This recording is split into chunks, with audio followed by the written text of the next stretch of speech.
l'impact du changement climatique dans nos pays et communautés vulnérables.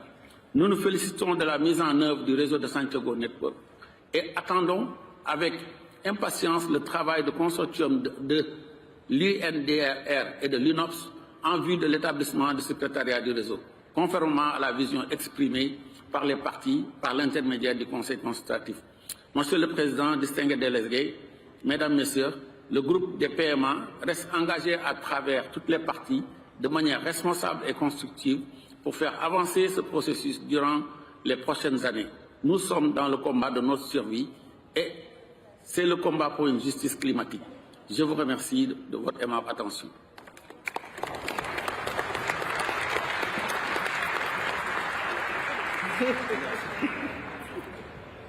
Thank you. I'd like to invite Indonesia to take the floor. Indonesia, you have the floor. Thank you, President. Mr. President, distinguished delegates, let me reiterate our deep gratitude and appreciations to you and the people of the government of UAE for the warm welcome, excellent arrangement made for hosting the COP28. On our first day, we have adopted a long-awaited outcome on the funding arrangement for responding loss and damage, along with the commitments from countries to contribute to the funding, including from the UAE. We managed to get an agreement and balanced text on important agendas. However, understand that some aspects need to be compromised, including on our parts. We would like to congratulate the Presidency for the hard work up to this point of success, and Indonesia accept these outcomes with some crucial notes. On the global stocktake, our approach should be taking on the text as a whole, not by cherry-picking some part of the text in which might be uncomfortable for us. The specific language on transitioning away from fossil fuel must be understood in the context of different national circumstances, pathway and approach in line with the principle of Paris Agreement. Indonesia would not accept less than that for our future references. While noting the balanced reference on the most part of the text about indigenous peoples and local communities as agreed on the Paris Agreement, we regret that on Para 61, this balance is not reflected. For Indonesia, we would take into account the value of local communities as well as in the implementation. On the loss and damage, under the GST, we note of having a standing agenda item on loss and damage under COP, CMA, and its subsequent SPs. On finance, the text has indicated balanced views between the needs of developing countries and effort made by developed countries. For its implementations, action for developed countries to continue taking leads in mobilizing climate finance from a wide variety of sources and more global effort on transition in finance is matter. The fulfillment of climate finance pledge is a game changer. Mr. President, distinguished delegates, keeping the 1.5 degrees Celsius alive can only be done with action. We could not cover this goal simply by new and additional ambition alone. We need concrete implementation. Indonesia stands ready to work with all parties on the successful implementations and discussion on the remaining technical aspect as appropriate. Lastly, as others have done so, Indonesia would like to also extend its full support to Azerbaijan and Brazil as presidency of COP29 and COP2030 respectively. I thank you, Mr. President.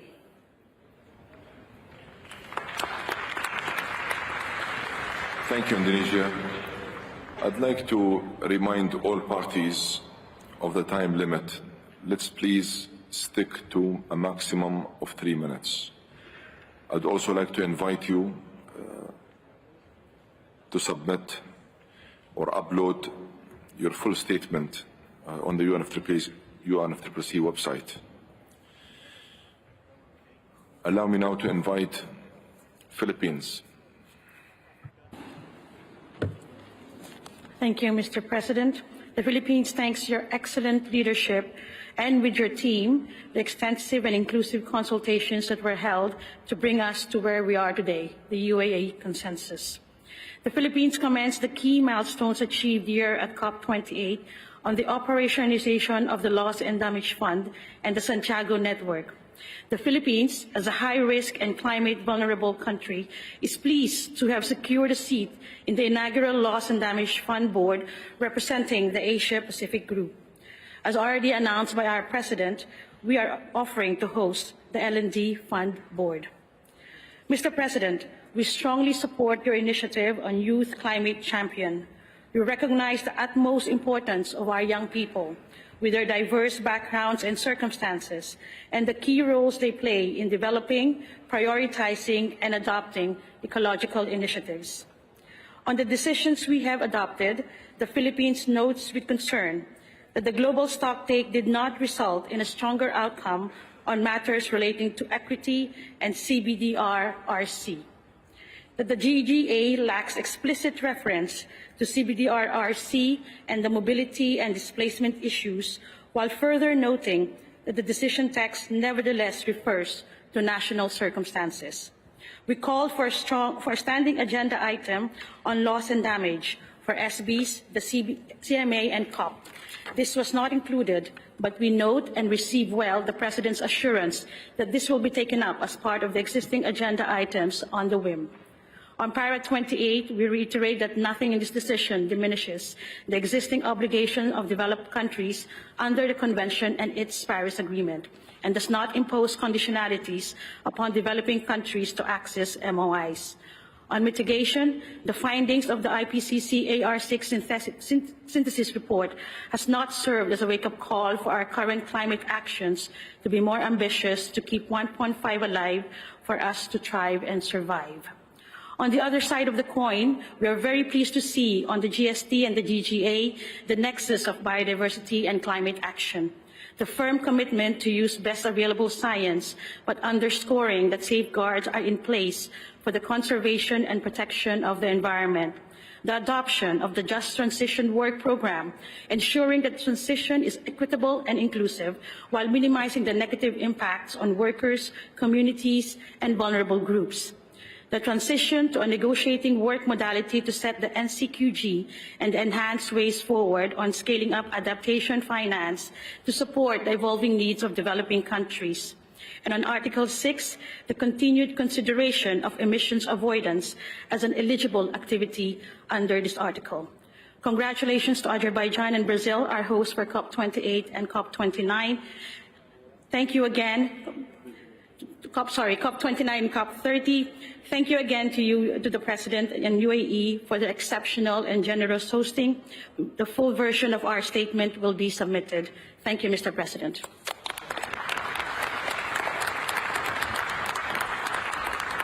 Thank you. I'd like to invite Morocco. You have the floor. Morocco, you have the floor. Thank you, President. Thank you, Excellency Co-Presidents. I'm speaking on behalf of Morocco.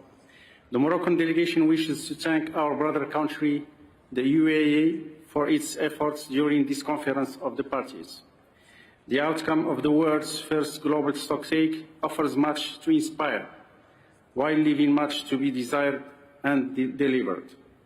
We must note with alarm and serious concern the latest science.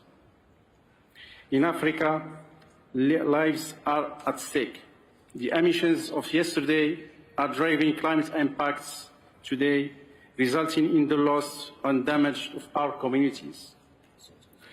We express our solidarity with other countries around the world who are also facing emergency threats to the existence of their communities, especially in Africa and the Arab region. In small island states, least developed countries and other developing countries suffering from crises they did not create. We welcome the UAE consensus on unprecedented new commitments, including tripling renewable energy, doubling energy efficiency, and transitioning away from fossil fuels in a just, orderly, and equitable manner. The global goal on adaptation, with its new and unprecedented collective targets, the operationalization of the loss and damage fund, which must respond to hundreds of billions of dollars being lost by developing countries. However, we join our brother countries from Africa and beyond in nothing regret that these commitments leave uncertain the means of their implementation.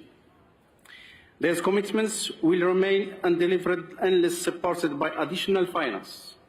We are afraid that we will not achieve these ambitions unless the developed countries meet their financial commitments under the Convention and the Paris Agreement.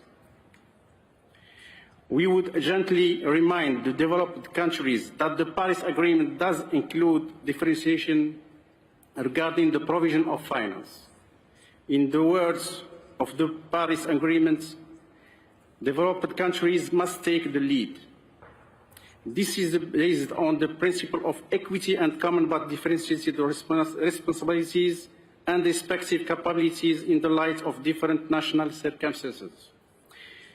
This doesn't mean that developed countries are expected to finance everything, but developing countries are already paying enormous sums, too much of our public money, for the costs of energy transition, of adaptation, and of historic loss and damage for problems we did not create. This is on the top of development efforts in tackling human poverty, education and health across Morocco and Africa.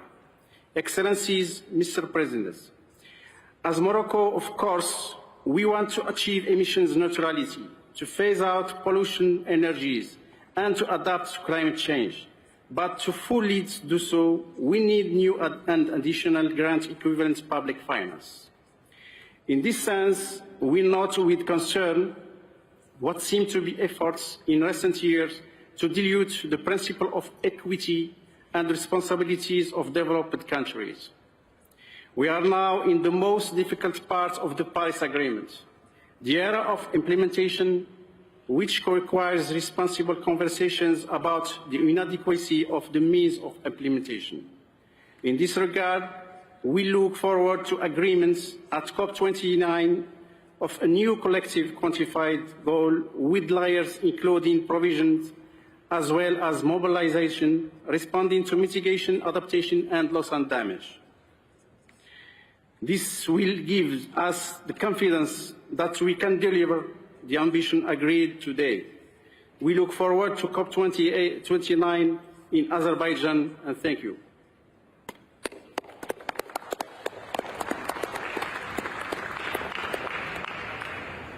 Thank you. May I ask Norway, please? Norway, you have the floor. And I remind all parties of the time limits, please. Maximum of 3 minutes. Thank you. Dear Excellencies, ladies and gentlemen, allow me first to commend the Presidency, the Norwegian delegation and all parties present for the immense job undertaken both before and during this COP. Together, we have taken a decision on the first global stocktake under the Paris Agreement, and that's historic. It shows that the Paris Agreement is working. We are taking big steps in the right direction. At the same time, we recognize that we are not on track. Now we must step up our actions. This decision is a step up, an obligation for all of us. For the first time ever, we have had a real discussion on fossil fuels phase-out. Even though we, as many others like Samoa, wanted stronger language, the commitment to transition away from fossil fuels in our energy systems is groundbreaking and cannot be misunderstood. Not by governments, not by markets, not by anyone. We also agree on other crucial elements, such as the importance of conserving, protecting and restoring nature and ecosystems, and that we must substantially reduce methane. With today's decisions, we can keep 1.5 alive. However, international agreements does not cut emissions by itself. The real job starts now. Now it is up to all of us to follow up on our commitment and implement it. And on implementation, we have a long way to go. We had higher hopes for the mitigation work program to give us guidance on how to accelerate the just energy transition, and the decision does not deliver on that. We are glad we have an outcome on adaptation that will bolster adaptation efforts supported by the new framework on the global goal on adaptation. And on finance flows and means of implementation, we recognize the critical role of public finance to support the implementation of action in developing countries, in particular for adaptation. At the same time, we need to scale up and align all financial flows in accordance with Article 2.1c of the Paris Agreement. We look forward to further work on Article 2.1c as a follow-up of the GST. The language on human rights are deeply concerning. Human rights are not something parties should be encouraged to take into account. Human rights must be respected, promoted, and fulfilled.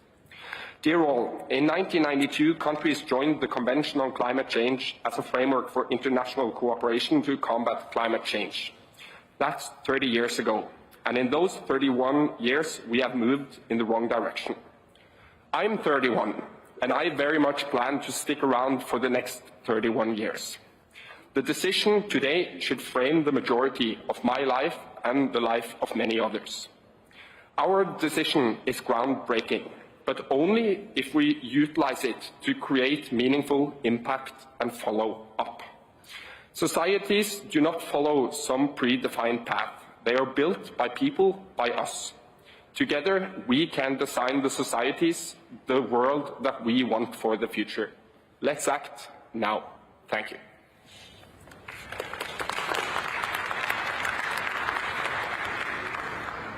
Thank you, Norway. I'd like to invite Ghana to take the floor. Ghana, you have the floor. Excellencies, esteemed guests and colleagues, it's a great sense of honor that I speak for Ghana and on behalf of the Climate Vulnerable Forum, representing 58 countries with a population of about 1.4 billion. We thank the COP28 presidency, for the distinguished service so far rendered to this meeting. We thank all staff for their dedication and commitment to duty. Dr. Jabber, we've seen how you've conducted yourself during this meeting, your inclusiveness and fairness, and your listening ability to everybody. We do know that this COP has generated and delivered things that we've never dreamt that would be done, especially the Loss and Damage Fund. We also do recognize the global stocktake, and that is where we think things could have been done in a fair manner and a more balanced approach. The global stocktake, we had a huge and high impact that it was going to change and is going to deliver things for us. But what we've seen in the letter written needs to be firmed up and be more balanced and fairly written.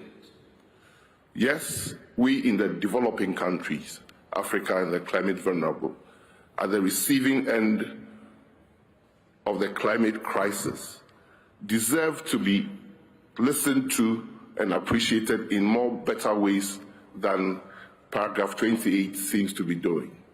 In one breath, we are giving timelines that we are supposed to all indicate a transition away from fossil fuels. And in another paragraph, a timeline is left vague. We think we should look at these 2050, 2030 timelines if we are going to stick to net zero as a point. You can't say developing countries that have recently found fossil fuels and using it for development should transition away from it by 2050. The emphasis on 2050. And then other greenhouse gas emitting, not CO, like methane, should just reduce in a manner that is appreciated. I don't think there's fairness there. And we hope that, yes, a lot has been achieved with the funds and mitigation and adaptation, but going forward, in Baku and Berlin, we'll see to probably be better paragraph 28. Thank you, Excellency, and we would upload our statement. Thank you, Ghana. Iraq, you have the floor. Iraq, you have the floor. السيد الرئيس في اليوم الأخير لمؤتمر الأطراف 22 التغيرات المناخية في دبي، نتقدم بالشكر والتقدير للأشقاء في دولة الإمارات العربية المتحدة على حسن التنظيم والضيافة، ونتقدم بالشكر لرئاسة المؤتمر ولكم شخصيا لما بذلتموه من جهود لإنجاح هذا المؤتمر.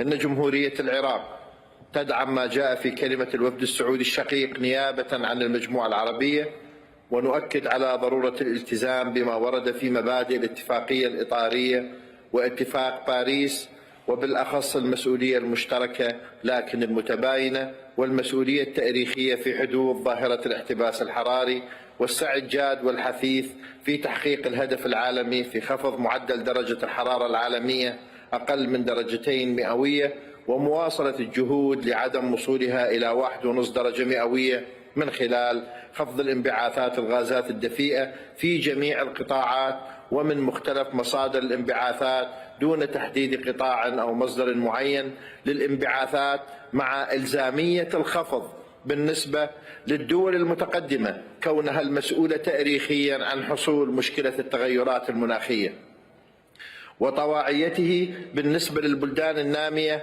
باعتبارها بلدان متأثرة بهذه الظاهرة، وبحسب ما تم تقديمه من وثائق المساهمات الوطنية وفقا للظروف والاحتياجات الوطنية. وبناء على ذلك نود بيان تحفظنا بخصوص ما جاء في المادة 28، إذ يجب أن لا نركز على نوع الوقود المستخدم، وإنما نركز على تحقيق التحول الآمن والعادل والتدريجي وبما يضمن العدالة الاجتماعية ومصالح الشعوب، مع التأكيد على مبادئ العدالة والإنصاف في تطبيق جميع عناصر اتفاق باريس بشفافية، والتي من بينها تعهد الدول المتقدمة بتمويل صندوق المناخ الأخضر ب$100 مليار سنوياً اعتبارا من عام 2020، وبما يسهم في دعم البلدان النامية في التكيف مع تأثير تغيرات المناخ في القطاعات الهشة المتأثرة والقابلة للتأثر بهذه التغييرات، لكي لا نترك أحدا خلف الركب. ونؤكد على ضرورة دعم الدول النامية بالموارد المالية اللازمة وبناء القدرات ونقل التكنولوجيا، وبما ينسجم مع تحقيق أهداف التنمية المستدامة ومكافحة الفقر والازدهار الاقتصادي وبناء مستقبل مرن مستدام للأجيال القادمة. يرجو العراق من الرئاسة الكريمة تثبيت ما ورد في أعلاه من ملاحظات كموقف رسمي لجمهورية العراق، شاكرين جهود جميع الجهود المتوافرة والوفود في هذه القاعة لجهودهم في إنجاح المؤتمر. ختاما لا يفوتنا إلا أن نذكر إخواننا في فلسطين، حفظ الله فلسطين وشعبها ورحم شهدائهم وشافى جرحاهم. الهدف كوكب واحد، مستقبل واحد، أجيال واحدة نعمل سوية على استدامتها. والسلام عليكم ورحمة الله وبركاته.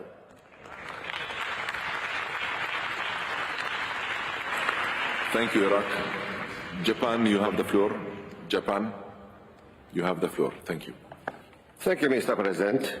First of all, I would like to commend the efforts of the presidency and all the parties for having reached this successful conclusion at this critical COP. I recall that we successfully adopted the decision on the funding arrangements and the fund responding to loss and damage on the very first day of COP28. Further, I welcome the successful conclusion of the first global stocktake under the Paris Agreement. Through the intensive 2 weeks discussions, we witnessed the power of collective resolve, the strength of unity, and the spirit of global cooperations, despite the differences among parties. The climate crisis strikes every country, disregarding the borders and regions. Now, all parties must move forward and show the highest ambition towards 1.5-degree goal in the next NDC, and realize tangible emission reductions reflecting the outcomes of the global stocktake. Let me remind you that Article 6 of the Paris Agreement enabled to mobilize private finance and deepen global efforts for emissions reductions. We should not forget that Article 6 is indispensable for the achievement of 1.5-degree goal. We call on all parties to find solutions for full operationalization at COP29. May the decisions made in this room inspire nations, communities, and individuals to accelerate progress towards a sustainable and resilient future. I thank you.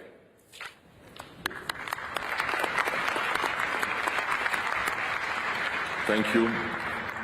I'd like to give Palau the floor. Palau, you have the floor.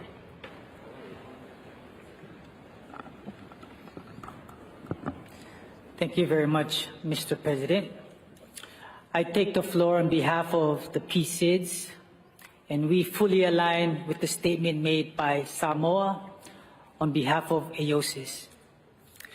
The UAE has set a new bar in the execution and organization of the COP, and we thank you, your team, and the UNFCCC Secretariat for your dedication and tremendous effort in bringing us to the outcome we stand on today. Mr. President, as mentioned by our colleague from Bangladesh, your people were pearl divers, and within a very short time, you have envisioned and transformed your country into a modern vision of the future. The people of UAE are visionary, and Mr. President, today the UAE delivered on a new vision for our world, one without fossil fuels. As the Pacific SIDS, one of the groups most vulnerable to climate change, we thank you. Mr. President, we understand the difficulties of multilateralism and the incredible challenge of getting 200 countries to agree on something as critical as the GST in writing. We want to acknowledge and celebrate that our 1.5-degree North Star is clear as our guiding light, and science and the IPCC are also strongly referenced as the basis for our objective decision-making. However, it would be remiss of us not to mention our concerns with loopholes in the text that create difficulties in reaching the path ahead that avoids breaching 1.5.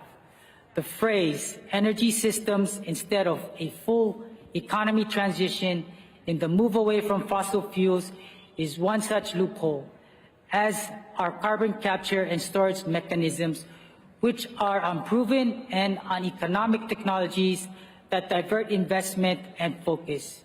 We are concerned about the language regarding fossil fuel subsidies and transition fuels. Nevertheless, we need to set sail and course correct quickly, and we need to work together. That means all parties must deliver on their new 1.5 aligned NDCs through various means of implementation, specifically on financing and access to finance. Mr. President, we also want to thank the UAE for being the first developing country to contribute to the soon-to-be-named Loss and Damage Fund, which we see as a critical development in getting it adopted and over the line. We thank the various donors for hearing our call to support those most vulnerable to climate change. We look forward to continuing to work together and accelerating our progress on our way to Azerbaijan and to Brazil in sailing towards our North Star of 1.5 degrees. Mr. President, in my language, Masulang, I thank you.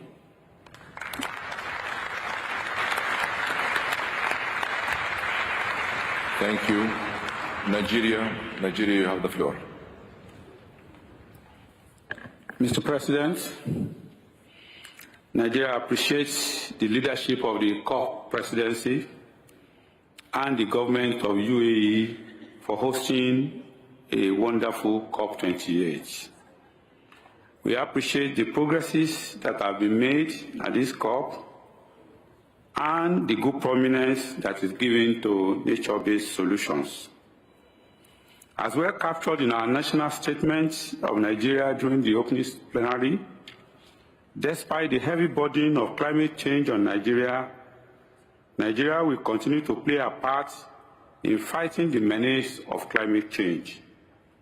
Science has shown clearly that developing countries like Nigeria have minimal contribution to climate change, yet we are the most vulnerable to the adverse consequences. There are widespread evidence of damage caused by climate change affecting sustainable development goals and sustainable development. Particularly, climate change presents huge challenges to Nigeria's current development priorities, especially in the area of food security, ending poverty, economic growth, job creation, access to capital, inclusivity, and national security. Currently, in Nigeria, we are on the path of implementing sectoral policy measures, which includes the ETP, developing long-term, low-emission development strategies, climate change, and mitigation initiatives.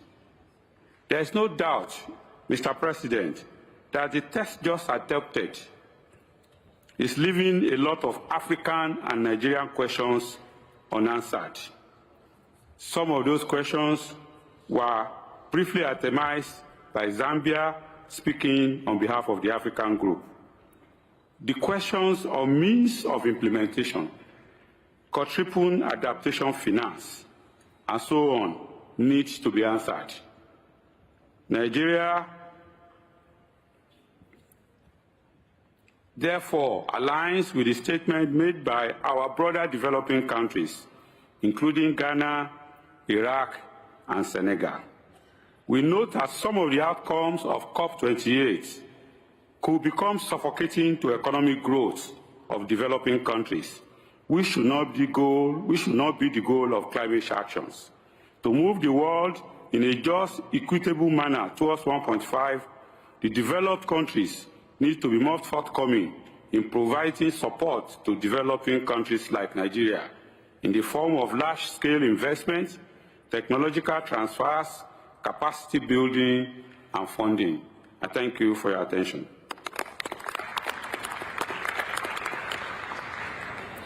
Thank you, Nigeria, for your statement. I now give the floor to the United Republic of Tanzania. Thank you, Mr. President. Excellencies, my delegation sincerely expresses its gratitude to you, Mr. President, for your leadership that has brought us to this historical moment. The adoption of the UAE consensus on GST, on the GGA, the Just Transition Work Programme, loss and damage, and many other decisions is not only historical, but also reaffirms the UAE's vision that the world can indeed collectively unite, act, and deliver on climate action in an inclusive manner. Mr. President, when we came here as a delegation, we had a mission that has now partially been fulfilled by adoption of these decisions today. The operationalization of the Loss and Damage Fund here in Dubai and its early capitalization, in particular by the UAE, will go down into history under your name. Mr. President, the adoption of the UAE consensus is not only crucial for the United Republic of Tanzania, but for the continent as well. It is now a guiding decision to all parties to scale up their actions towards the 1.5 degrees agenda. The decision is particularly important towards availing adequate means of implementation for the decisions agreed today. It is extremely critical that all adaptation and mitigation actions are linked to adequate financing, technology, and human capital development. We invite investment, financing, and technology transfer that are consistent with the scale of the problem, that will not lead our countries to more debt stress and that will focus on actions that consider the need to accelerate sustainable development and better livelihood of our communities. As we unlock the Just Energy Transition Work Programme, and as my President, Dr. Samia Suluhu Hassan, President of the United Republic of Tanzania, appealed at the beginning of this conference, we need to ensure a gender-inclusive just energy transition, ensuring that clean cooking is part of this global just energy transition agenda, particularly for Africa, where we still have over 900 million people without clean cooking solutions. We are convinced that parties will deliver on what we have committed today. We are confident that the just transition pathways will not undermine the principles of the Convention, the Paris Agreement, and the right to development. The United Republic of Tanzania, therefore, looks forward to working with you, Mr. President, as we unlock this historical consensus in all areas in the months and the years to come. Let me once again reiterate my delegation's sincere gratitude to you, the entire UAE team, and the UNFCCC Secretariat for such an historical COP. I thank you, Mr. President.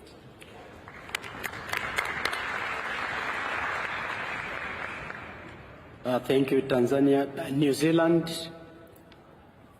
Thank you, Mr. President. I start by aligning with the statements made by Australia on behalf of the Umbrella Group.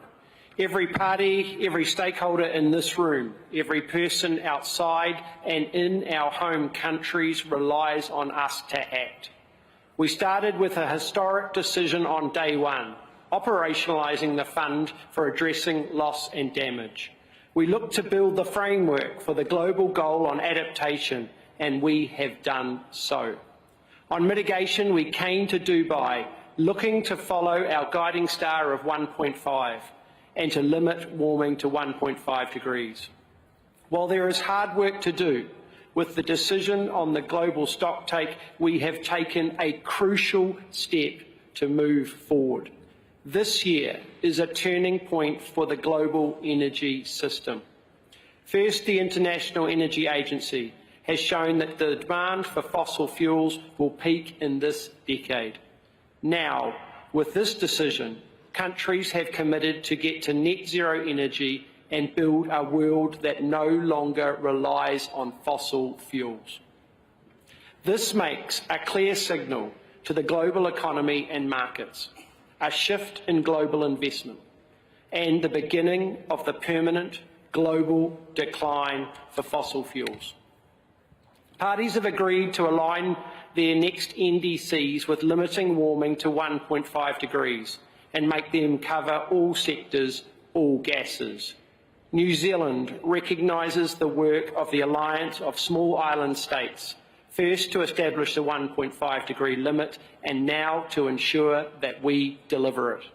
New Zealand acknowledges the serious concerns raised by Samoa on behalf of the Alliance of Small Island States.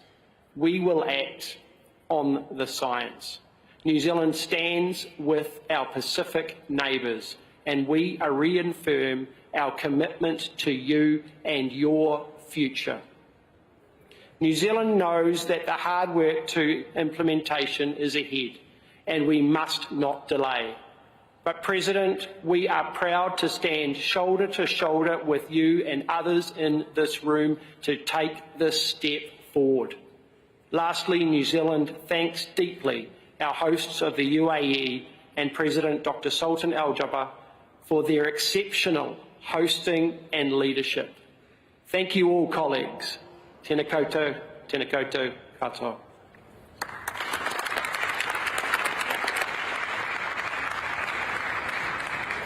Thank you, New Zealand. I now give the floor to Italy. Thanks, Mr. President. Dear colleagues, dear friends, the agreement reached here is an historical achievement. It takes into account all the most relevant aspects of the Paris Agreement and the profoundly different demands of the various states, which, however, recognize a common and objective ground guided by science. For this reason, the agreement reached can be considered both balanced and profitable for this historical phase, characterized by strong international tensions that weigh on the transition process. Italy, within the framework of the European commitment, has been engaged and determined until the last moment for the best possible results. About fossil fuels, in the agreement, there is a clear message of acceleration towards their progressive elimination, recognizing their transitional role. We have for the first time a common language on transitioning away from fossil fuels for net zero emissions by 2050. The agreement highlights the need for deep and rapid reductions in greenhouse gas emissions within a framework of strong affirmation of renewable energies, energy efficiency, and a key role both for nuclear energy and hydrogen. Of particular importance is also the emphasis placed on the need to reduce emissions in transportation with zero and low emission vehicles. I also want to recall the valuable legacy of this COP in helping developing countries and those affected by climate catastrophes, thanks to the excellent work and valuable results carried out by the UAE presidencies and by all the members of the delegations that have worked tirelessly to reach the goal. Italy in Europe has been among the largest contributors to the Loss and Damage Fund with 100 million euros, while throughout a series of bilateral agreements it has sought to strengthen the development of projects aimed at adaptation and energy efficiency in areas such as the Middle East, Africa, America, as well as Ukraine. This is an historic moment for us, but even more for our younger and next generations, who must have a central role tackling climate crisis towards a net zero emissions future starting from today. I thank you.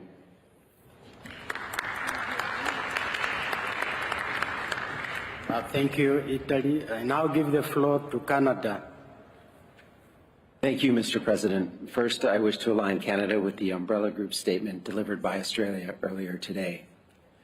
After 2 weeks of intense discussions, we can confidently say that we are leaving Dubai having made genuine progress. The outcome of the global stocktake provides us with clear direction and a sobering reminder of what it will take to get on track. Achieving consensus on the transition away from fossil fuels in our energy systems is monumental. So too is our shared commitment to accelerate efforts towards the phase-down of unabated coal power, triple renewables, and double the annual rate of energy efficiency. These are powerful signals, Mr. President, but as those on the front lines remind us, for example, the Small Island developing states and LDCs, much more is required. There is no room for complacency in our pursuit to keep 1.5 degrees Celsius alive. Through our current and future NDCs, we know we must also adapt much faster to the current impacts of climate change. We are proud to leave Dubai with an ambitious framework on the global goal on adaptation. An orderly and just transition is impossible without the leadership of workers, and we welcome the decision on the work program on just transitions. We also welcome this COP's call to action, recognizing that mobilizing finance on the scale required will take a comprehensive and holistic effort. We must draw on the widest range of sources possible, public, private, domestic, and international. We must align financial flows. While we note many positive outcomes overall, Mr. President, the emphasis on human rights, as Norway has said, is not as strong as it needs to be. For Canada, human rights and the rights of Indigenous peoples must always be respected, promoted, and fulfilled as an integral part of climate action. Finally, Mr. President, let me express our immense gratitude to the UAE COP presidency team and to the UNFCCC Secretariat. Canada stands ready to support you and work with you. Thank you. Merci.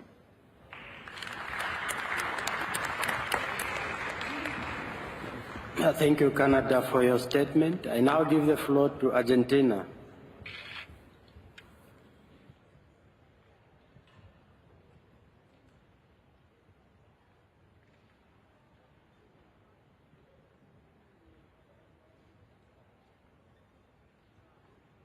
Estimado señor presidente y colegas, en nombre de la Argentina, Brasil y Uruguay, quisiera agradecer a Emiratos Árabes Unidos por el éxito de la organización y resultados de esta COP.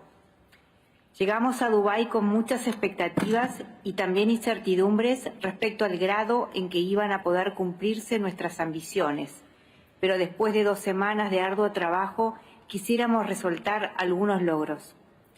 En la sesión de apertura, un gran paso ha sido la adopción de la decisión por la cual se operacionalizó el Fondo para Pérdidas y Daños, el cual recibió también importantes promesas por parte de países desarrollados, así como de países en desarrollo. Siendo una muestra de la capacidad de la comunidad internacional para movilizar recursos cuando se tiene la convicción. En el cierre de esta COP, se concluyó el primer balance global, uno de los mandatos del Acuerdo de París. Fueron discusiones arduas que resultaron en el consenso de las partes en mantener la ambición con base en la ciencia. Asimismo, logramos adoptar un marco para el Objetivo Global de Adaptación, prioridad fundamental para los países en desarrollo. Celebramos también la operacionalización de la Red de Santiago, que permitirá la provisión de asistencia técnica para los países en desarrollo, para evitar, minimizar y abordar las pérdidas y daños, catalizando la asistencia técnica de las organizaciones, organismos, redes y expertos. Respecto a la decisión de caminos hacia transiciones justas, como países en desarrollo nos alegra que también se tome conciencia de la importancia de lograr transiciones que contemplen todas las dimensiones del desarrollo sostenible, contemplando la erradicación de la pobreza basadas en las prioridades y las necesidades nacionales. En relación con el financiamiento, esperamos que los acuerdos alcanzados permitan cumplir también con los compromisos presentes en la Convención Marco de Naciones Unidas y su Acuerdo de París, particularmente el compromiso incumplido de los países desarrollados en proveer el financiamiento necesario para que los países en desarrollo logremos implementar las medidas climáticas y alcanzar el desarrollo sostenible en sus 3 dimensiones. A este respecto, el nuevo objetivo colectivo cuantificado será clave. En 2024 debemos trabajar para mantener el nuevo objetivo operacionalizado y en pleno funcionamiento en 2025. La capacidad de alcanzar el objetivo del Acuerdo de París y mantener su ambición depende de la voluntad de los Estados parte. La ciencia es muy clara respecto a la urgencia que enfrentamos. Depende de nosotros tomar las medidas necesarias para evitar el aumento de temperatura que en caso de actuar resultaría intolerable para la vida en la Tierra. Esperamos que los logros alcanzados en Dubái nos permitan continuar avanzando en la implementación de la Convención Marco y su Acuerdo de París y continuar con el mismo espíritu de ambición en la próxima COP, que tendrá lugar en Azerbaiyán, y en la COP30, que tendrá lugar en Belén, Brasil. Felicitamos a ambos por su elección y aseguramos nuestro total apoyo y compromiso. Muchas gracias.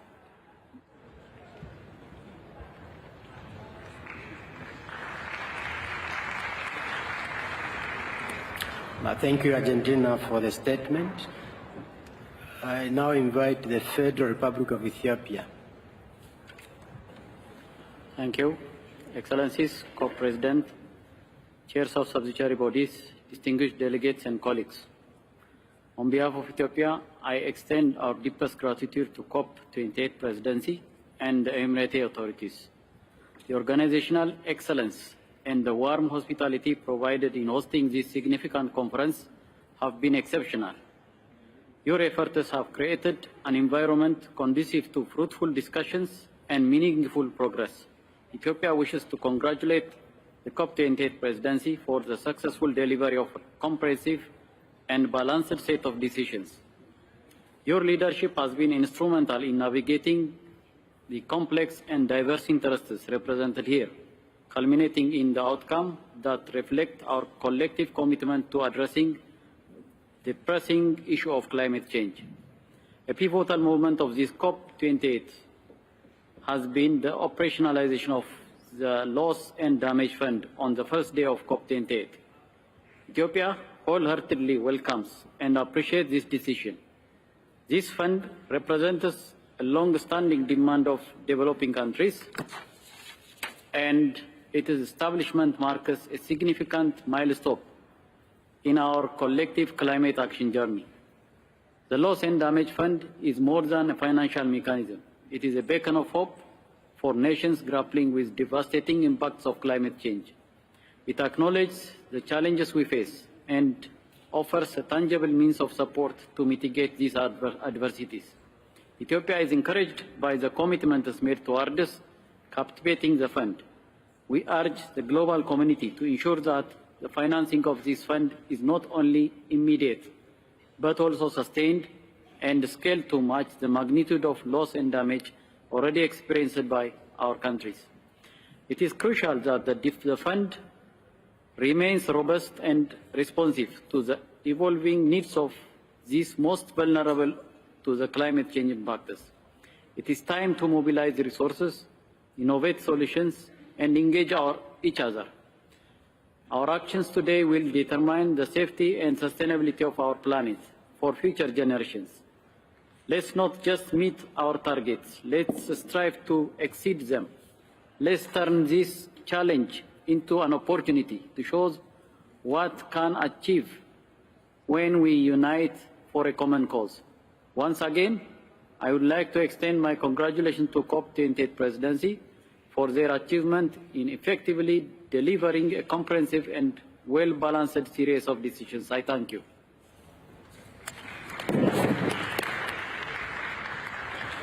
Thank you, Ethiopia. The Maldives. Thank you. Excellencies, at the outset, I would like to align my statement with the statement delivered by Cuba on behalf of G77 and China, and with the statement delivered by Samoa on behalf of IOCs. Mr. President, Maldives wishes to express its deep gratitude to the government of the United Arab Emirates, its people, especially to the people of Dubai. Your warm hospitality and exceptional leadership have greatly contributed to the outcomes that we have just achieved. Over 3 decades ago in Rio, the international community acknowledged SIDS as a special case for sustainable development, recognizing us as the most vulnerable group of communities. We stand firm in reiterating that SIDS should remain as a special case due to our inherent vulnerabilities. Since COP26, we have made it a priority to engage in Glasgow Sharm el-Sheikh work program on the global goal on adaptation, including informally launching the work program in the Maldives in May of 2022. We welcome the conclusion of the work program and the adoption of the framework. It is paramount that adaptation action and support continues to be accelerated and that the momentum for adaptation does not fade. The operationalization of the global goal on adaptation is important to enhance the well-being of people and planet.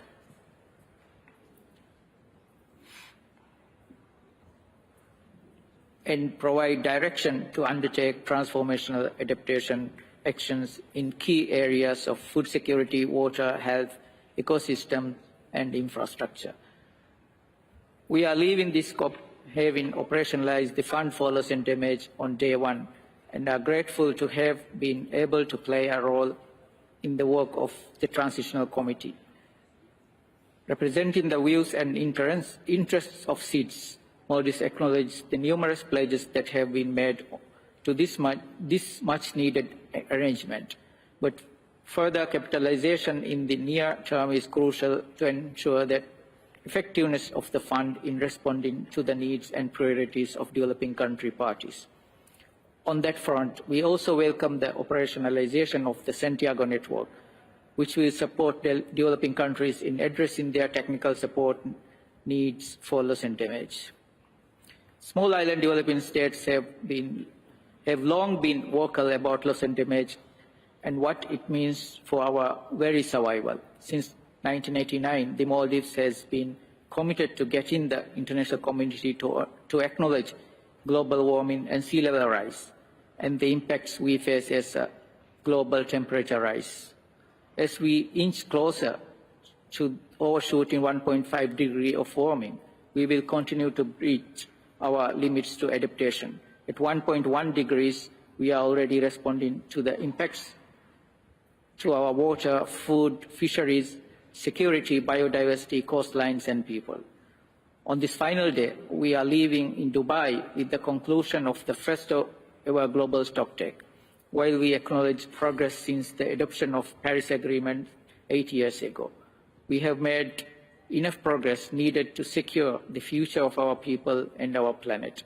It is clear that we are not on the path to achieve 1.5 degree. We cannot be clear. Maldives cannot adapt beyond 1.5 degree. The forward-looking outcomes of the GST must guide the next steps, and course correction within the next few years is critical. The science tells us that we can course correct, but for that we would need enhanced means of implementation. We must mobilize finance at scale and speed required, simplify access, remove red tapes, enhance capacity building, and increase technology transfer. On that front, Mr. President, we also count on your leadership to ensure that we can deliver a strong outcome on the new collective quantified goal on climate finance next year, an outcome that delivers for the most vulnerable. Mr. President, before I conclude, I wish once again to reiterate the crucial need for our collective decisions and actions to be in line with 1.5 degree and ensure it is within reach. I would also like to congratulate Azerbaijan for hosting the upcoming COP29. We wish Azerbaijan a successful COP ahead. I thank you, Mr. President.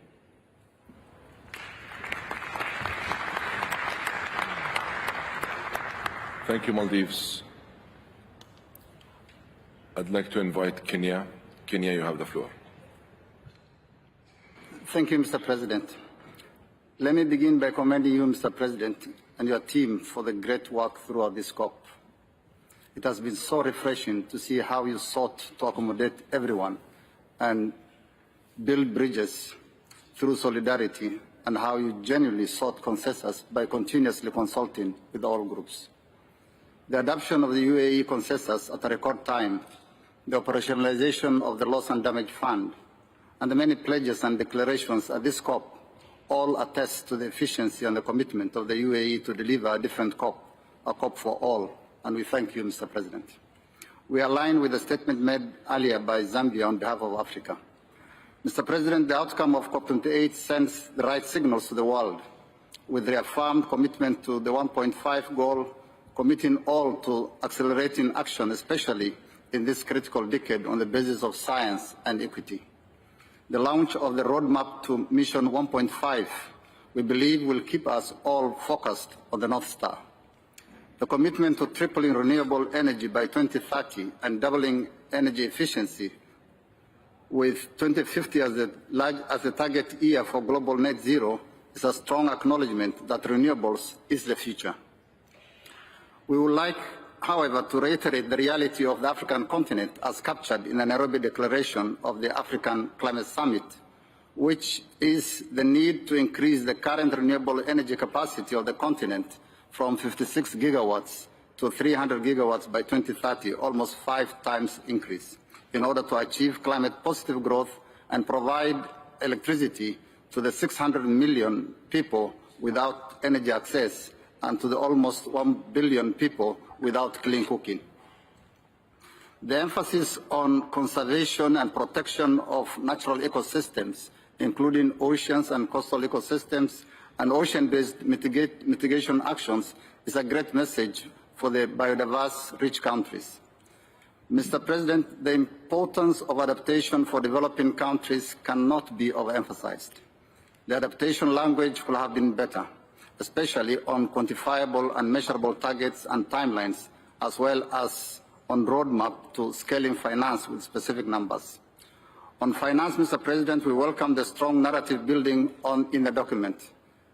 The recognition of the positive connection between sufficient fiscal space and climate-resilient development, the call for urgent financial system reform to support achievement of Paris goals, the call on MDB's shareholders to align and scale up funding, the call for scale-up grant-based concessional finance and non-debt instruments, all are positive and necessary steps that require implementation and follow-up in the financial forums to enable debt-distressed countries adapt to worsening climate impacts. This cannot be incremental steps, but a set of coherent and urgent actions that result in a systemic shift necessary for the change that leads to equality and inclusion. Mr. President, we all applaud the call to transition reached here. But this can only be achieved with the right investments. It's about access to affordable, accessible, and adequate financing for climate-positive growth for all in a fair and equitable world. We look forward to working closely with you and all parties on all these issues, especially the UAE new financial framework, including accelerating the ongoing work on innovative sources of finance, a number of which were launched here. Finally, on the matter of hosting the Santiago Network Secretariat, Kenya, as the only UN headquarters in the Global South, with the biggest UN campus, offers and is ready to be the host of the Secretariat if successfully selected. Mr. President, this COP was a historic conference, and once again we thank you and UAE for the tremendous leadership and the success of COP28. I thank you.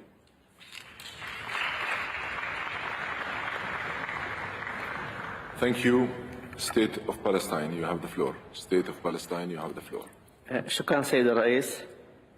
بداية أود أن أهنئ دولة الإمارات العربية المتحدة على نجاح هذا المؤتمر التاريخي الذي سيشكل نقطة تحول في العمل المناخي العالمي. إن تعزيز العمل المناخي يهدف إلى الحماية والحفاظ على حقوق أبنائنا وأطفالنا ومستقبلهم، ولكن ما يحدث في دولة فلسطين التي ترزح تحت الاحتلال الإسرائيلي وتعاني من انتهاكاته وانتهاكات مستوطنيه للبيئة الفلسطينية وحربه الحالية على غزة والإبادة الجماعية والتهجير القسري لأهلنا، ضاربا بعرض الحائط اتفاقيات حقوق الإنسان وقتل الأطفال والنساء، ويعقد مهمتنا في مكافحة تغير المناخ. سيد الرئيس، كما كان هناك إجماع على العمل المناخي، نطالب أن يكون هناك إجماع على تطبيق مبادئ حقوق الإنسان لحماية أطفالنا ومستقبلهم. وهنا نؤكد أنه لا يوجد تنمية مستدامة ومكافحة لتغير المناخ بالشكل المطلوب في ظل الاحتلال والحرب. شكرا سيد الرئيس.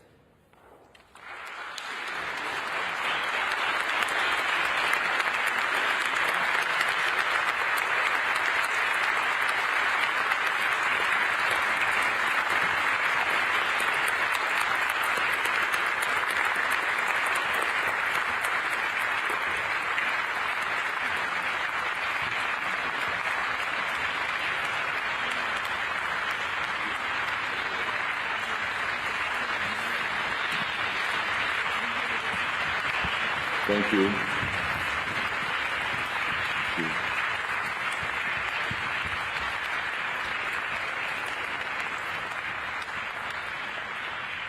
Thank you.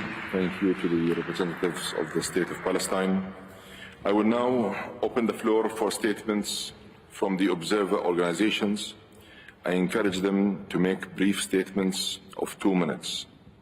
I'd like to give the floor to representatives speaking on behalf of youth non-governmental organizations. You have the floor.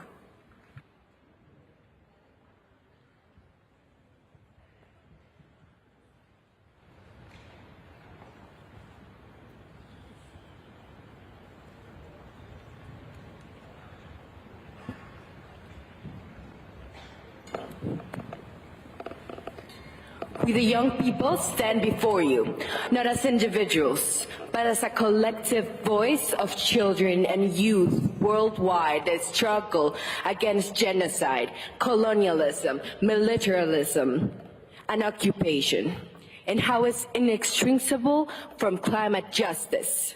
The outcomes of this COP that you just stood up clapping for are so weak that you had just now written my obituary at just 16 years old.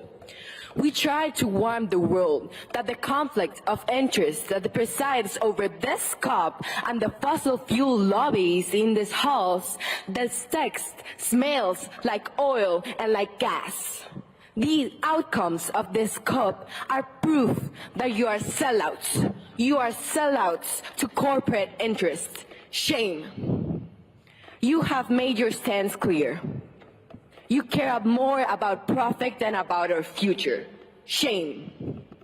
We demand a full, fair, feminist, and equitable phase-out of all fossil fuels, and all fossil fuels subsidized. We will accept nothing else. Cancel debt. We still need to address the roots of the problem, transform our international financial system, transform our economic system. We will continue fighting, and we will not give up. The youth have been fighting for genuine inclusion since COP1. But the presidency, youth climate champion decision shows a blatant abuse of power it was taken without our consensus. And it does not represent us. This process did not meaningfully include constituency.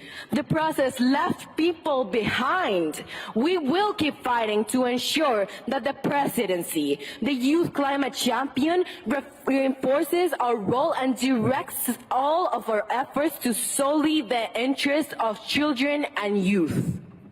While you have sat here negotiating texts for the 28th time, people are dying. Today, as we discuss human rights, many countries in this room are sending foreign aid for bombings while crumbs have been left for climate finance. You constantly say that you are defending the rights of future generations. But as the representation of those generations here, we say, not in our name, for shame! The participation of small island developing states has been obstructed in this process. Here in this plenary, we witnessed a horrendous injustice. Not in our name! The gaveling of the global stocktake tax was met with thunderous applause in this room. You have signed people's death warrants while they were outside the door and applauded yourselves for it. For shame! Power to the people! And settler colonialism. El pueblo unido jamás será vencido. Ceasefire now! Fast, fair, feminist, funded, phase out. We have not yet been defeated. We will never be defeated.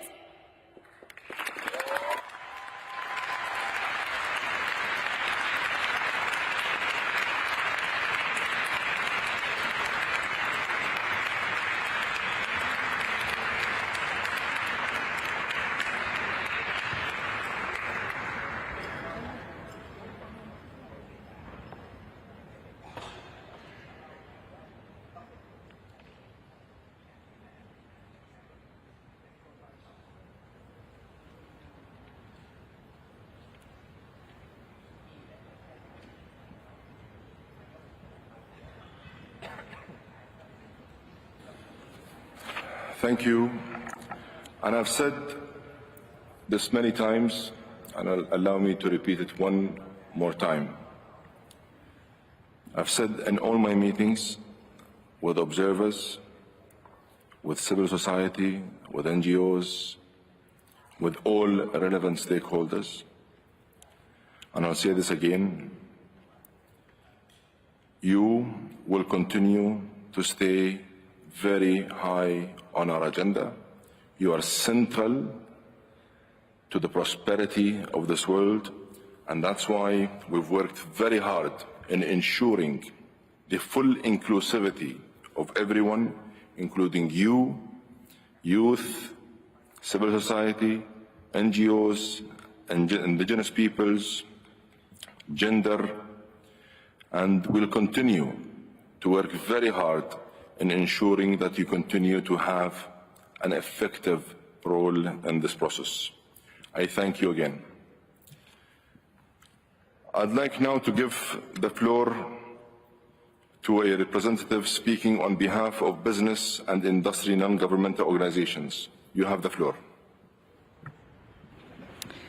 COP28 President, Excellency, distinguished delegates, ladies and gentlemen, it's my honor to address you on behalf of the global business community at the closing of this COP28.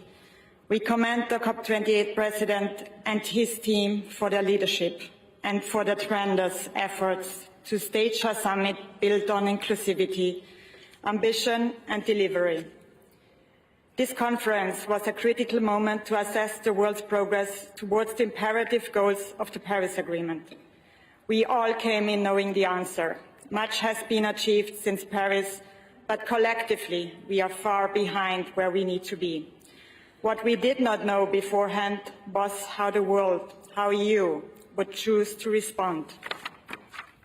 President, parties, you have listened to all and achieved a historical consensus. Today you send a powerful signal to all national governments to increase the scale and pace of efforts to get back on course to 1.5 degrees. The operationalization and initial pledges to the Loss and Damage Fund already on the first day, a critical first step. The energy package with clear goals gives clarity, direction to the global business community. The call to deliver enhanced NDCs between now and next year, progress on the new arrangements for adaptation. These are impressive political and technical achievements. There are, to be sure, gaps in the agreement and much work remains to be done. Going forward, we urge all parties to involve the whole of society in the preparation of the next NDCs, including business and industry, and particularly to put in place much-needed enabling policies. We have much to contribute, not just investments, but know-how, technologies and solutions to enable the transition, including on adaptation. A 1.5-degree world is not achieved just by stopping things.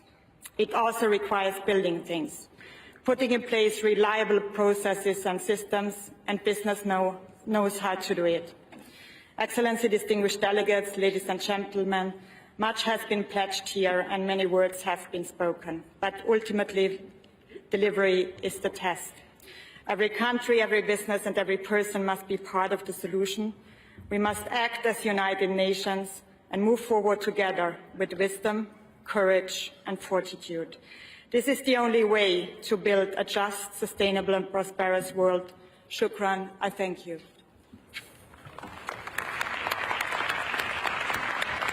Thank you for your statement. I now give the floor to the representatives of INGO, the constituency of environmental NGOs. There are two speakers who will have 1 minute each. First, I give the floor to a representative from Climate Action Network. You have the floor.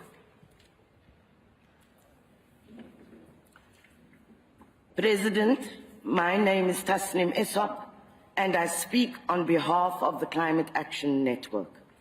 Civil society came to this COP with a simple litmus test: to deal a blow to the era of fossil fuels. But ending the fossil fuel era should be just and should be equitable. Rich nations must go first and fast. They should start by stopping their expansion and licensing of all new fossil fuel projects, including gas, right now. Right now. They are already busting any chance of staying within 1.5 degrees. Rich nations and big polluters must also fund this energy transition in developing countries. We will escalate our fights to ensure that this finance is delivered. We will not allow rich nations to shift the burden to poor nations and peoples least responsible for this crisis. To the fossil fuel industry and their allies, you came here with your power, resources and lobbyists, but we will defeat you. Do not think that you have been given a license with all the loopholes in this outcome. Your time is up. There is no space in this world for industries that profit from the destruction of our planet and its people. No place for fossil fuels and no place for militarization. Cease fire now, end fossil fuels, fast, fair and funded. I thank you.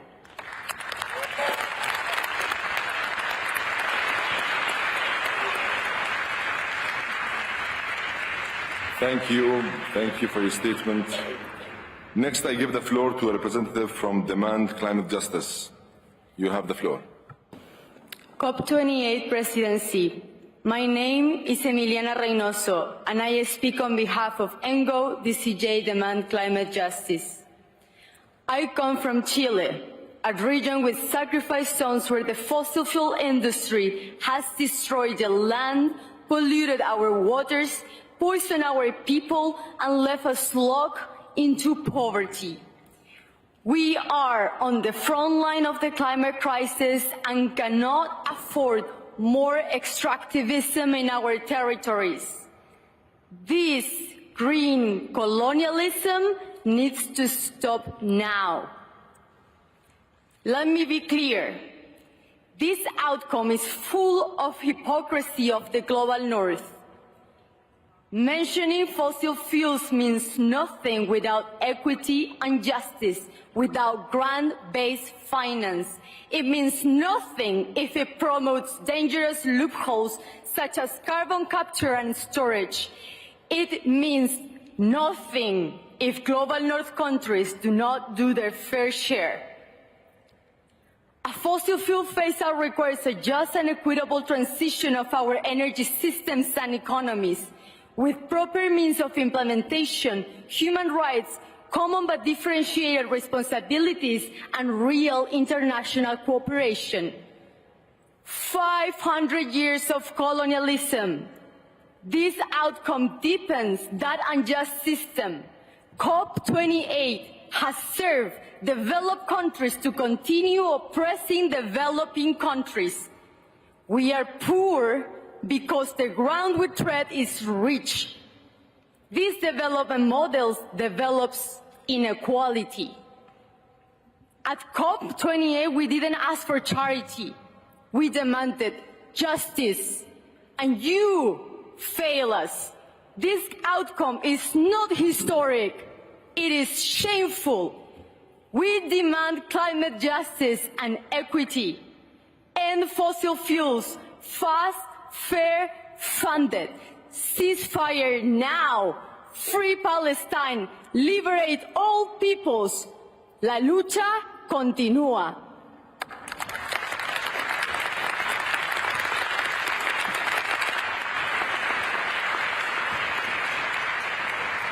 Muchas gracias. Thank you very much for such a rich and informative statement. I'd like to give the floor to a representative speaking on behalf of farmers, a constituency of farmers' non-governmental organizations. You have the floor. Thank you, Mr. President, for your charisma and the UAE's unique hospitality. This is Jakir, a farmer from East Huzonkati, Goila, Bangladesh. And I'm representing on behalf of the farmers across the world in the farmers' constituency who are on the front line of climate impacts. Farmers had high expectations of a COP that started by putting agriculture high on the agenda with the launch of the UAE Declaration on Sustainable Agriculture and Climate Action. We welcome the UAE consensus, but farmers' ambition has not been recognized here in Dubai. First, we are extremely disappointed by the outcome of the Sharm Joint Work on Agriculture. The failure to agree on the roadmap is a failure to deliver for farmers. It is time to stop debating process and get on with the important work of implementation. Second, We are dismayed that the first GST failed to acknowledge the important role and need for active engagement of farmers in addressing and responding to climate change and enhancing ambition. We deeply believe that farmers' voice must be heard. We call for a greater consideration of our priorities in all decisions that impact us all. Climate finance must deliver for all farmers by involving them directly in the design and governance of climate programs and targeting them as direct recipient of funds. The next round of NDCs and national climate plans must raise credible ambition and action for agriculture through the active engagement of farmers in the definition of goals and objectives. Farmers are part of the solution to climate change, Mr. President, and we stand ready to work with you beyond COP28. Thank you, Mr. President.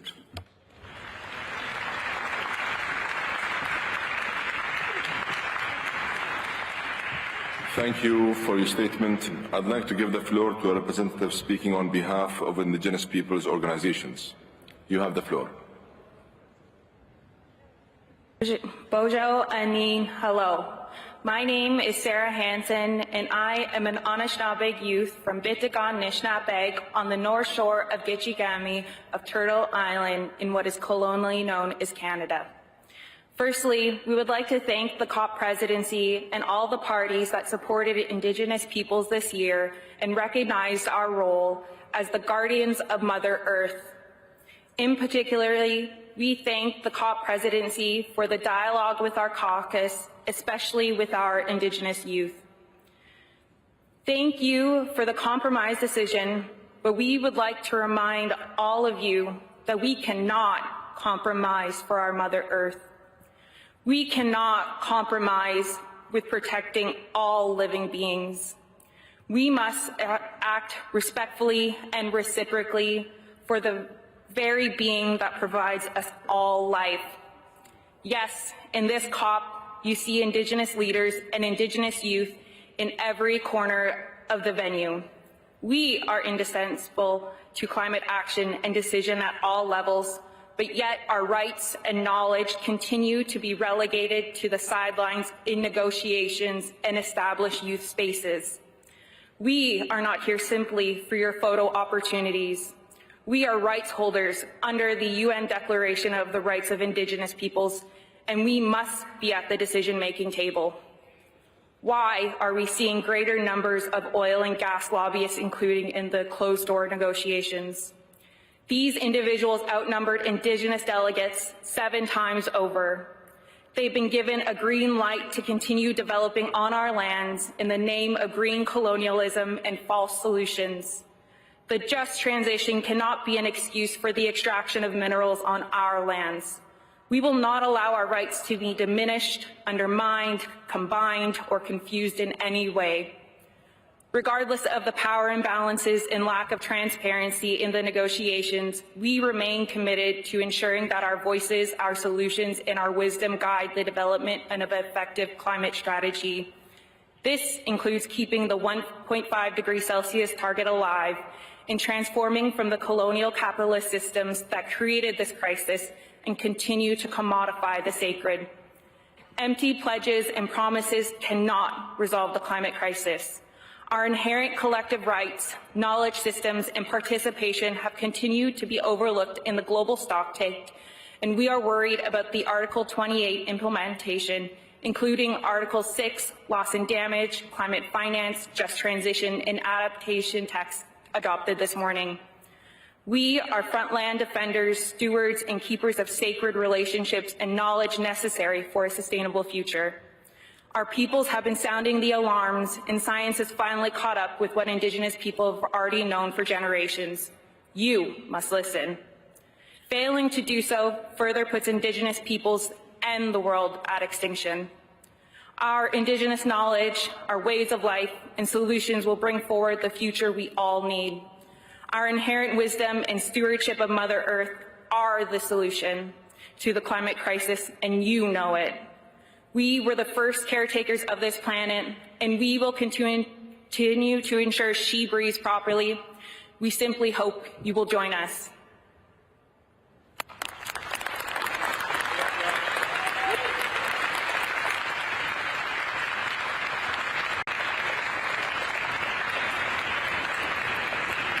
Thank you for your statement.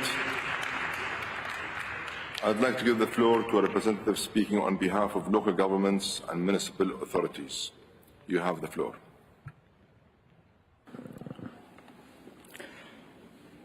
Mr. President, delegations, colleagues, my name is Yunus Arikan, Director of Global Advocacy at ICLE and the focal point of the LGMA constituency. Here in Dubai, hundreds of towns, cities, and regions, together with their leaders, staff and their networks, witnessed and supported leapfrogging of the global climate regime into climate emergency mode. We commend you, Mr. President, high-level champion Razan Mubarak, and all UAE COP28 team, supported by the UNFCCC Secretariat, for your leadership, vision, passion, hospitality, and the inclusive approach for this remarkable milestone. Let's not forget, this new era under the UAE consensus will be implemented in an urban world.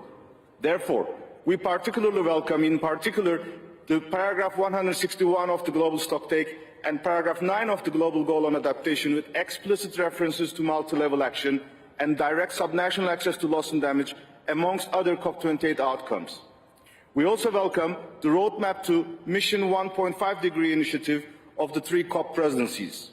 We hope the COP presidency CHAMP initiative to enhance multi-level action in 2025 national climate plans can support this effort effectively.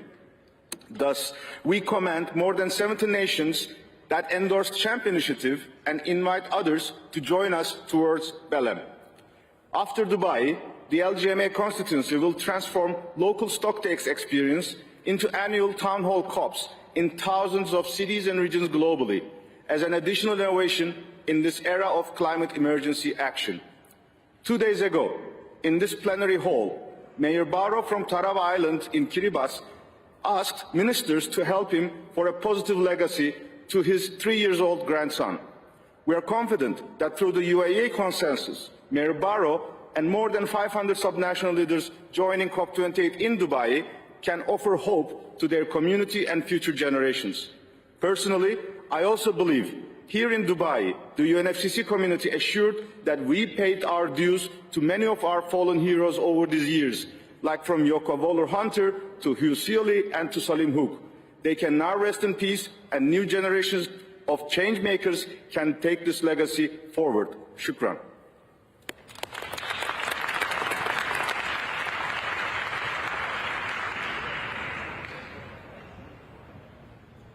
Thank you for your statement. I'd like to give the floor to a representative speaking on behalf of research and independent non-governmental organizations. You have the floor. Thank you, Mr. President. Mr. President and distinguished delegates, I'm Shahan Salim from the University of Waterloo, representing the research and independent NGOs. As I speak, global conflict and geopolitical tensions are posing deep threats to our ability to reach climate goals. We implore parties to work for peace and to consider mechanism of peace as action towards climate, for this is an issue of human rights and environmental justice. The science is here. We need to use the most up-to-date data and scientific findings to ground decision-making. We need to continue advancing the science to build new knowledge of emerging solutions and worsening problems. The world has already warmed beyond 1.1 degrees, and urgent action is needed to arrest temperature increases as soon as possible. As scientists and researchers, we are cautious of advancing untested and unproven technologies that are being posited as silver bullet solutions to deeply complex and wicked problems. We urge parties to consider mechanisms to monitor and evaluate the possible impacts of new and unproven technologies and to develop safe and effective guidelines for implementation. As parties seek consensus on these issues, know that we cannot rely solely on adaptation, and that adaptation is not a substitute for mitigation. Likewise, finance for loss and damage should be new and differentiated from adaptation finance, as these are distinct mechanisms for addressing current and future impacts of climate change. We see a continued need to open space for traditional knowledge and wisdom. Indigenous people and local communities are in tune with Earth in ways that Western science often neglects.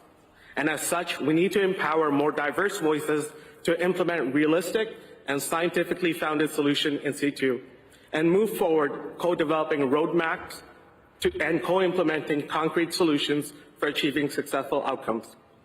In closing, we need a full Earth policy focus that encompasses the vast spectrum of our Earth, from the glaciers on the highest mountains to the fumaroles at the depth of our vast oceans. Thank you.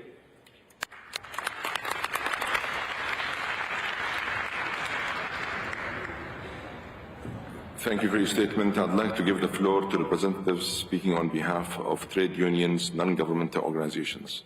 You have the floor.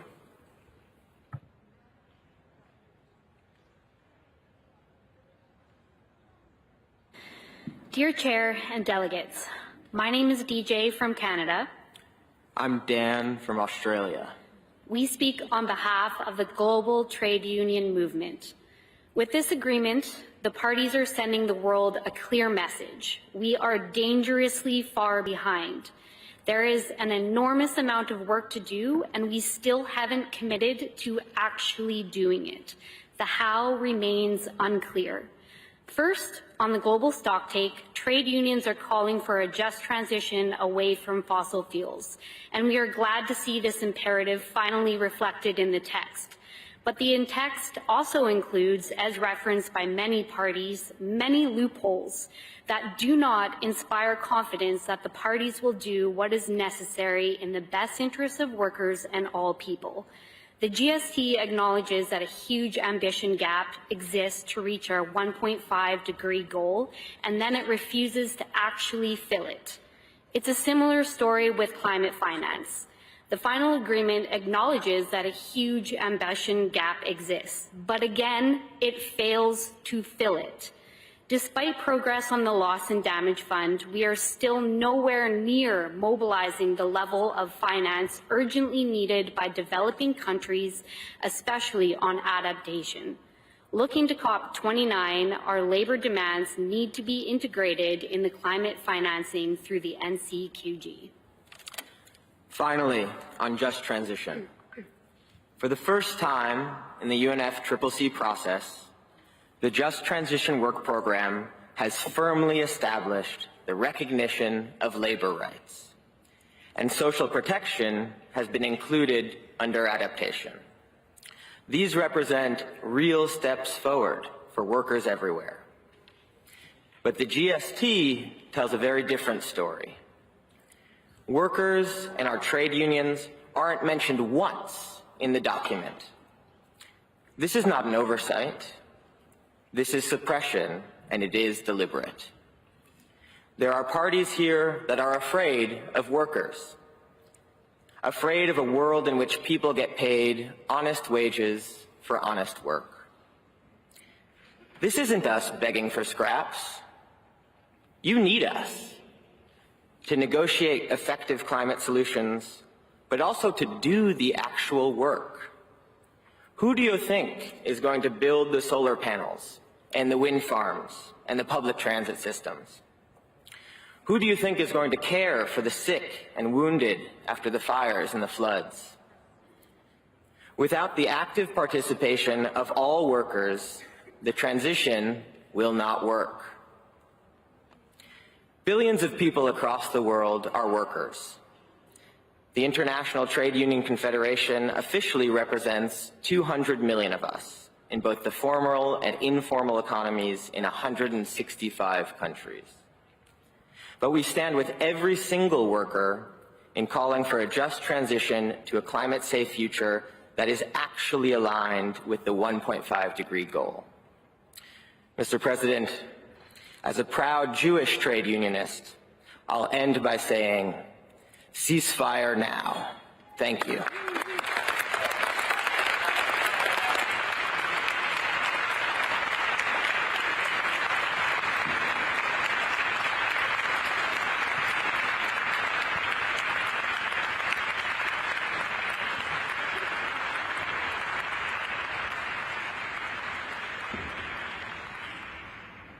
Thank you for your statement. I'd like to give the floor to a representative speaking on behalf of women and gender non-governmental organizations.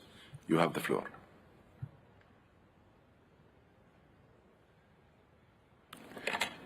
We speak today on behalf of the Women and Gender Constituency, representing feminists from across the world and building on the power of the MENA Feminist Task Force, whose voices must be listened to.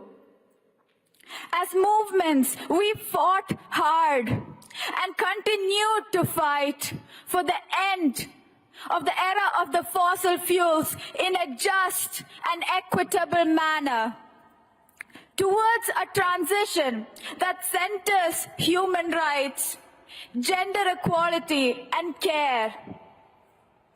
It should not have taken us this many years to call for a transition away from fossil fuels.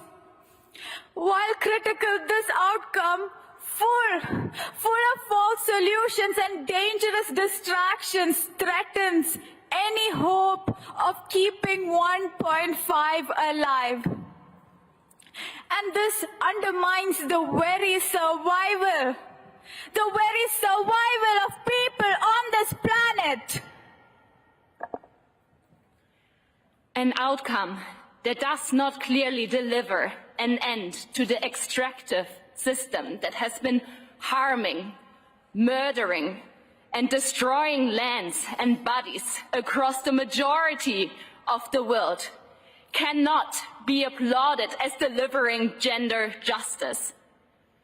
An outcome that fails to center ambition in implementation and rebuild the essential trust and global solidarity needed for real climate action, with a clear commitment to new and additional grant-based public finance, is an outcome with no equity, no gender equality, and no climate justice.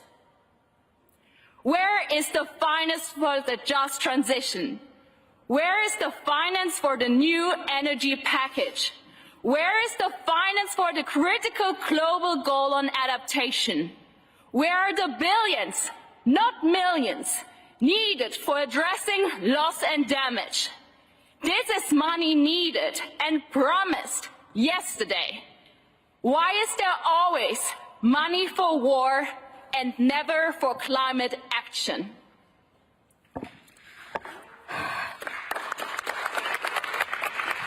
We are deeply committed to dismantling oppression and inequalities perpetuated by militarized, fossil fuel-driven colonial powers, bearing witness to the genocide in Palestine, the atrocities in Sudan and Afghanistan and the Congo, and in many regions around the world. We join in solidarity with our allies here to demand a permanent ceasefire now, an end to fossil fuels with a just transition, fast, fair, fully funded, feminist, and forever.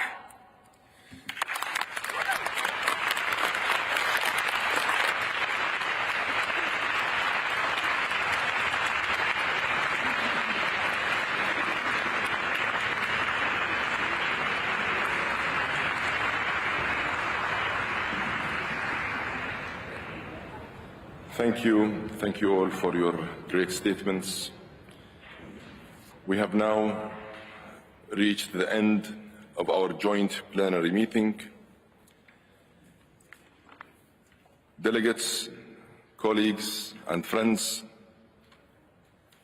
I must say that you did it. You delivered. This is a true victory of multilateralism. This is a victory of unity. This is a victory for solidarity. This is a victory for true collaboration, for international partnership, and for international cooperation. It is a true victory for those who are sincere and genuine in helping address this global climate challenge. It is a true victory for those who are pragmatic, results-oriented, and are driven by the science and led by the science. It has been my privilege to help guide this process and help bring a historic turning point that puts the world back on track to keeping 1.5 within reach. We have practiced what we have been preaching, and we delivered a true roadmap that will put us back on the right track and that will help course correct. I also want to thank the very many people that are in this room and that are outside of this room, representing civil society, indigenous peoples, the business community, the faith leaders, local leaders, and many others that I know for a fact have helped better inform this process and have contributed in a big way to achieving this historic result.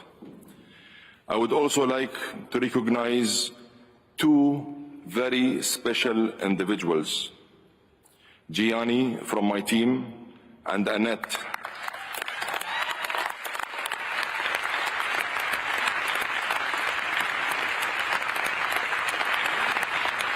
Gianni from my team and Annette from the Secretariat, plus their teams, for their hard work, for their commitment, and for their dedication, and the fact that they were able to deliver the first global stocktake. I thank you from the bottom of my heart. Thank you.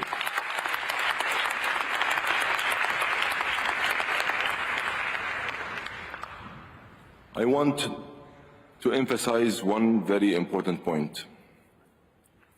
This result of this historic, game-changing result is a testament to the power of inclusivity.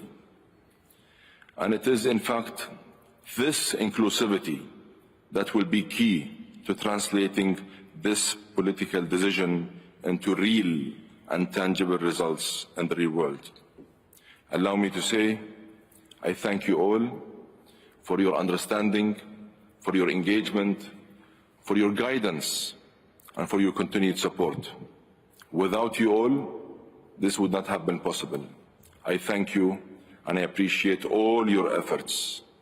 Please enjoy the rest of your stay here in the United Arab Emirates, and safe travels to all. Thank you.